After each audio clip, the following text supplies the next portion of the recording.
நீதிமொழிகள் 23:18 நிச்சயமாகவே முடிவு உண்டு, உன் நம்பிக்கை வீண் போகாது. ஆண்டவர் சொல்றார், என் மகனே, என் மகளே, நிச்சயமாய் முடிவு உண்டு, உன் நம்பிக்கை வீண் போகாது. ஏதோ ஒரு காரியத்தை நம்பிக்கிட்டு இருக்கிறீங்கல்ல, ஆண்டவர் இதை செய்வார், இதில் அற்புதம் நடக்கும், இந்த மாற்றத்தை காண்போம், இதற்கு முடிவு வரும்னு சொல்லி வருஷம் கடந்துகிட்டே போதே முடிவு வருமா வராதான் நீ கலங்குறீங்களா? ஆண்டவர் வாக்கு கொடுக்கிறார், நிச்சயமாக முடிவு உண்டு. உன்னுடைய பிரச்சனைக்கு முடிவு உண்டு, உன் பாடுகளுக்கு முடிவு உண்டு, உன் துக்கத்திற்கு முடிவு உண்டு, உன் கவலைக்கு முடிவு உண்டு, உன்னுடைய போராட்டங்களுக்கு முடிவு உண்டு. உன் நம்பிக்கை வீண் போகாது. அதனால விசுவாசத்தை விட்டு விடாதுங்கள் என்று ஆண்டவர் உங்களை பார்த்து சொல்லுகிறார்.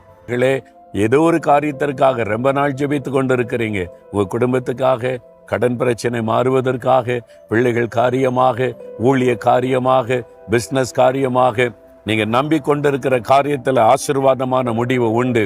அதனால சோர்ந்து போகாதங்க. ஆண்டவர் இன்னைக்கு வாக்கு கொடுக்கிறார், நிச்சயமாய் முடிவு உண்டு மகனே, உன் நம்பிக்கை வீண் போகாது. மகளே, நிச்சயமாய் முடிவு உண்டு என்று சொல்லுகிறார். விசுவாசத்தோடு இந்த வாக்குத்தத்தத்தை சொல்லி ஜெபிக்கிறீங்களா?